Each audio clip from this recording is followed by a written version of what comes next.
Hello అండి, welcome back to 6 of Wands. ఇది ఒక general collective and timeless tarot reading మీరు ఎవరికోసమైనా ఎప్పుడైనా చూడొచ్చు. అండ్ రీడింగ్లో ఓన్లీ మీకు రెజొనేట్ అయిన పాయింట్స్ మాత్రమే తీసుకోండి, రెజొనేట్ కాని పాయింట్స్ వదిలేయండి. Okay, so me person and me energies ఎలా ఉన్నాయని చెక్ చేద్దాం.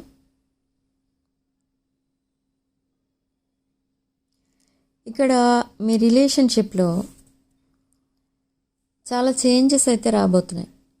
ఎలాంటి చేంజెస్ అంటే, ఇప్పటి వరకు స్టక్ అయిపోయి ఉన్న ఈ రిలేషన్షిప్లో సడన్ మూమెంట్ అనేది కనిపించబోతుంది. అది ఎలా అంటే, మీ పర్సన్ సైడ్ నుంచి మీ పర్సన్ ఫ్రెండ్, క్లోజ్ ఫ్రెండ్ రిలేషన్షిప్లో, అంటే తన పర్సనల్ రిలేషన్షిప్లో తన పర్సన్తో సెపరేషన్లో ఉండి అండ్ తన పర్సన్ ఇంకొక పర్సన్తో చీట్ చేయబడి తర్వాత రియలైజ్ అయ్యి ద సేమ్ పాస్ట్ పర్సన్తో రికన్సైల్ అయ్యారు. ఇది మీ మీ పర్సన్ ఫ్రెండ్ విషయం ఇప్పుడు నేను చెప్పింది. సో ఈ పర్సన్ ఫ్రెండ్ ఇలా పాస్ట్ పర్సన్తో మళ్ళీ రికన్సైల్ అయిన తర్వాత ఈ పర్సన్ ఫ్రెండ్ చాలా హ్యాపీగా ఉన్నారు. సో ఇప్పుడు మీ పర్సన్ కూడా ఇదే రియలైజ్ అవుతున్నారు. ఏంటంటే, మీతో రిలేషన్షిప్లో ఉన్నప్పుడు మీరు చాలా ఈ పర్సన్ని ఒక మదర్ ఆర్ ఫాదర్ లాగా చాలా కేరింగ్గా చూసుకున్నారు. And you are there home అన్నట్టు ఫీల్ అయ్యారు ఈ పర్సన్. అంటే మీ దగ్గర చాలా సెక్యూర్ ఫీలింగ్ అనేది వచ్చేది ఈ పర్సన్కి. కానీ ఇప్పుడు ఎలా ఫీల్ అవుతున్నారు అని అంటే, లైక్ ఇంట్లో నుండి పంపించేస్తే ఎంత ఇన్సెక్యూర్ ఫీల్ అవుతారు పిల్లలు.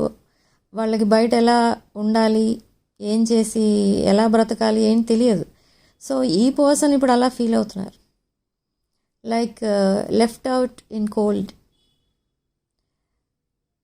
ఓకే, సో మీకు అర్థమై ఉంటుంది నేనేం చెప్పాను. ఈ పర్సన్ మీకు దూరంగా వెళ్ళిపోయిన తర్వాత, ఇంట్లో నుండి వెళ్ళిపోతే చిన్నపిల్లలు, అది కూడా బలవంతంగా ఎవరైనా బయటికి పంపించేస్తే చిన్నపిల్లలు ఎలా ఫీల్ అవుతారు, ఎంత ఇన్సెక్యూర్ ఫీల్ అవుతారు వాళ్ళు.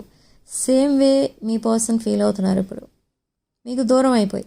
బట్ మీకెందుకు దూరం అయిపోయారు అంటే, there are so many situations. ఈ పర్సన్ ఏంటంటే, ఈ పర్సన్ లైఫ్లో కూడా ఒక అదర్ పర్సన్ ఉన్నారు మీరు కాకుండా. సో దట్ అదర్ పర్సన్ ఈ పర్సన్ని చాలా రకాలుగా మ్యానిపులేట్ చేసి finally they left this connection, they betrayed your person. So now this person is single. ఈ పర్సన్కి ఇప్పుడు ఎడిక్షన్స్ ఎక్కువైపోయాయి. అండ్ ఇక్కడ మీకు మెసేజ్ చేసేది కూడా ఈ ఎడిక్షన్ టైంలో, లైక్ డ్రంక్ మెసేజ్ అలాంటిది ఏదో రావచ్చు మీకు. అది ఎలాంటి టైంలో వస్తుంది అని అంటే, అందరు పార్ట్నర్స్తో హ్యాపీగా ఉన్నారు, ఈ పర్సన్ మాత్రమే సింగిల్గా అయిపోయారు, ఈ పర్సన్ మాట్లాడుకోవడానికి కూడా ఎవరు లేరు, అలా ఫీల్ అయినప్పుడు, ఈ పర్సన్ లోన్లీగా ఫీల్ అయినప్పుడు మీతో మాట్లాడడం స్టార్ట్ చేస్తారు. అదే రీకన్సిలియేషన్ అనమాట. ఆ రోజు నుండి ఈ పర్సన్ మీతో మాట్లాడడం స్టార్ట్ అవుతుంది, కమ్యూనికేషన్ స్టార్ట్ అవుతుంది. So now they want to reconcile with you.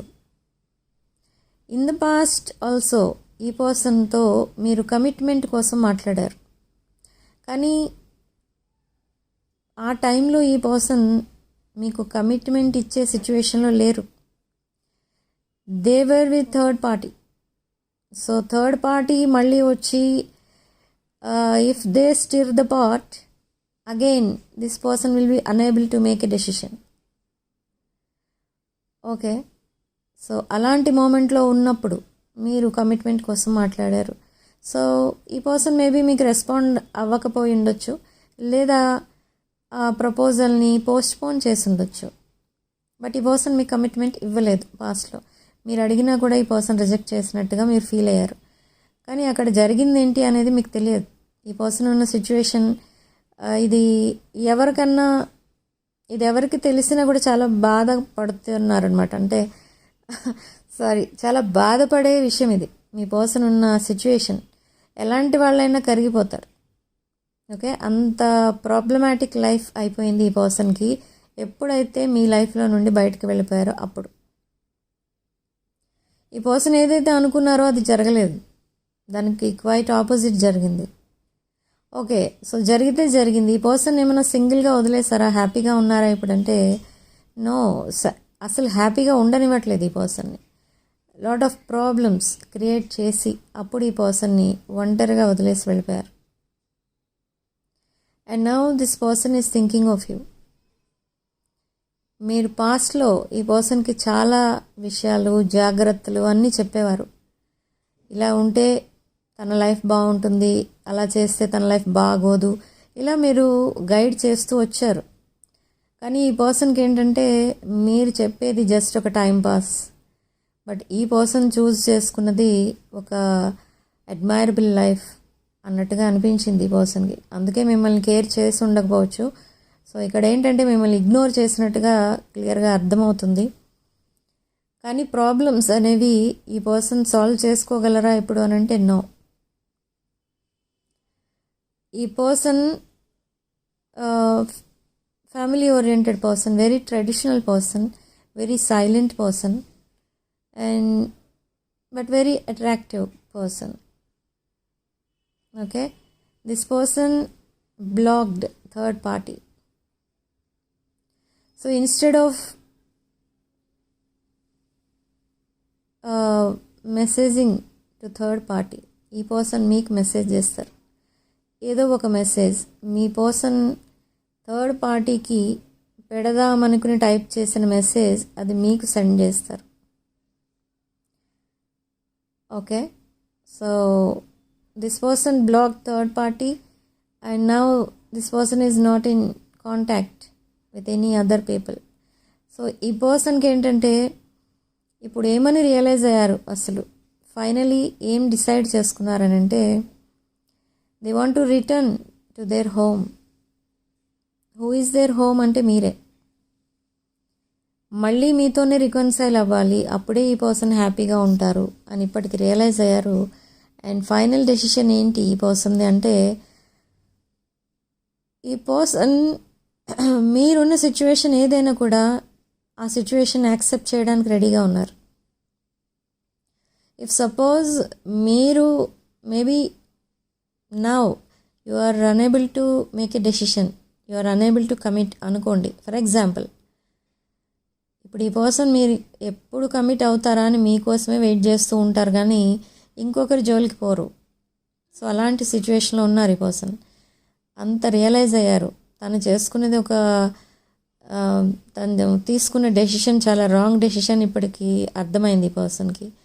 So ఇది ఎలా ఉంటుందంటే ఈ పర్సన్ మైండ్ సెట్ ఎలా చేంజ్ అయిపోయింది, పాజిటివ్గా చేంజ్ అయింది. అది ఎలా అంటే ఇఫ్ సపోజ్ ఇంట్లో ఉన్న బెడ్ నచ్చలేదు, బయట ఎక్కడో బెడ్ ఉంది అది బాగుంది అనుకుందాం ఫర్ ఎగ్జాంపుల్. సో ఇప్పటి వరకు ఈ పర్సన్ ఇంట్లో ఉన్న బెడ్ నచ్చలేదు, it's very short or very thin అలా ఏదో అనుకుంటూ మిమ్మల్ని ఇగ్నోర్ చేస్తూ మిమ్మల్ని కంప్లీట్గా పక్కన పెట్టేశారు. కానీ ఇక్కడ ఏంటంటే ఇప్పుడు రియలైజ్ అయిన తర్వాత ఏమని అనుకుంటున్నారు, ఆ బెడ్ ఎలాంటిదైనా అక్కడే నాకు హ్యాపీనెస్ ఉంది అని అనుకుంటున్నారు ఇప్పుడు. Okay, so they are facing their karma here. It's a very sad reading. ఈ పర్సన్ ఇప్పుడు రియలైజ్ అయ్యి రిగ్రెట్ ఫీల్ అయ్యి మళ్ళీ మీ దగ్గరికే రావాలి అని డిసైడ్ అయ్యారు. సో ఈ పర్సన్ని మీరు ఇప్పుడు యాక్సెప్ట్ చేస్తారా చేయరా అనేది అఫ్కోర్స్ ఇట్స్ యువర్ చాయిస్.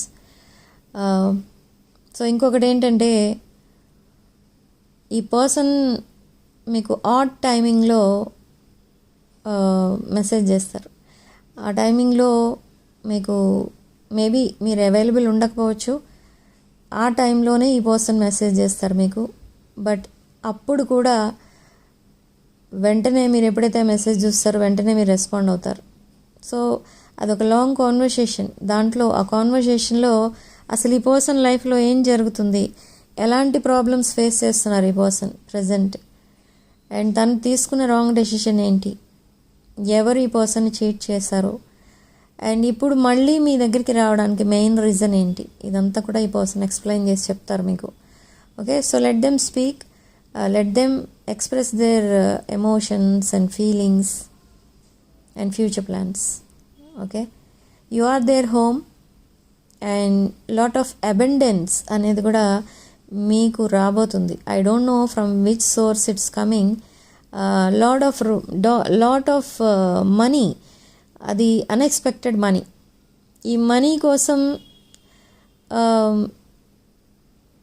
ఈ మనీ వచ్చిన తర్వాత మీ లైఫ్లో చాలామంది మీకు సలహాలు ఇచ్చేవాళ్ళు ఎక్కువైపోతారు. బట్ మీరేం చేయాలి ఇక్కడ అంటే, ఈ మనీ వచ్చిన తర్వాత మీరు చాలా సీక్రెట్గా ఉంచాలి ఈ విషయాన్ని. లైక్ మీ వార్డ్రోబ్స్ చేంజ్ చేసుకోవడం, ఆర్ సడన్లీ మీ వెహికల్స్ చేంజ్ చేసుకోవడం, ఇలా మీ అపీరెన్స్ చేంజ్ చేసుకోవడం, ఇలా చేశారనుకోండి, ఎవరికైనా అనిపిస్తుంది మీకు ఏదో ఒక హ్యూజ్ అమౌంట్ ఏదో వచ్చింది, మీ లైఫ్ స్టైల్ చేంజ్ అయింది, ఇలా అనుకుంటారు. So please keep it as a secret. Not only secret, అసలు మనీ విషయాలు ఎక్కడా కూడా డిస్కస్ చేయొద్దు. ఓకే, ఇలా ఈ మనీ అనేది మీకు ఎక్కడి నుండి వస్తుంది అనేది మళ్ళీ మీకు డౌట్ రావచ్చు. ఇక్కడ కొన్ని రీజన్స్ అయితే నేను చెప్తాను, అవి ఎలా వస్తుంది ఏంటి అని. కొంతమందికి ఇది మీ ఫ్రెండ్ ఎవరో మేబీ అబ్రాడ్ నుంచి వచ్చి మీరుంటున్న కంట్రీలో ఒక న్యూ కంపెనీ పెట్టవచ్చు, ఆ కంపెనీలో మిమ్మల్ని హైర్ చేయొచ్చు. సో అలా మీకు ఒక హై పెయిడ్ సాలరీ జాబ్ రావచ్చు.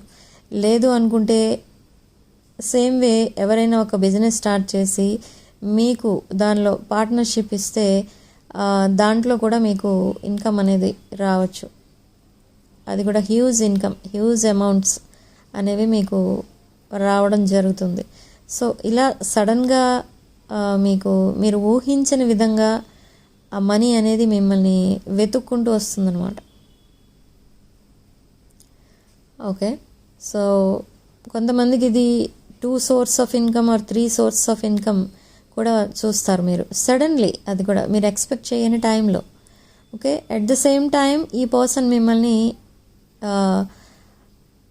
మీట్ అవుతారు, ఆర్ కమ్యూనికేషన్ వస్తుంది మీ పర్సన్ దగ్గర నుండి. That money and this person రెండు ఒకసారి వస్తాయి. I mean relationship and abundance, relationship abundance and financial abundance రెండు ఒకసారి వస్తాయి మీ లైఫ్లోకి.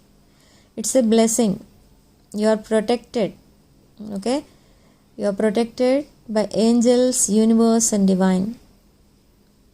ఓకే, యూనివర్స్కి మిమ్మల్ని సాడ్నెస్లో చూడడం ఇష్టం లేదు. You are very generous person, you are very kind to all. So మీలాంటి వాళ్ళకి ఇన్జస్టిస్ జరిగితే యూనివర్స్ చూస్తూ ఊరుకోదు. సో నా మీకు ఆల్రెడీ ఇన్జస్టిస్ జరిగింది.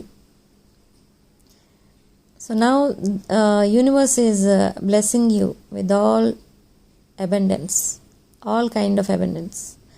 Okay, so thank you for watching. ఇక్కడ రీడింగ్లో మీకు రెజొనేట్ అయిన పాయింట్స్ మాత్రమే తీసుకోండి, రెజొనేట్ కాని పాయింట్స్ వదిలేయండి. And personal readings and reunion remedies, gem stones, crystals ఇలాంటివి ఏం కావాలన్నా కూడా నా వాట్సాప్ నెంబర్ టైటిల్ దగ్గర ఉంటుంది అండ్ డిస్క్రిప్షన్ బాక్స్లో కూడా ఉంటుంది. ఆ నెంబర్కి కాల్ ఆర్ మెసేజ్ చేసి మీరు personal readings and other spiritual services book చేసుకోవచ్చు. So thank you for watching. Sending love and light.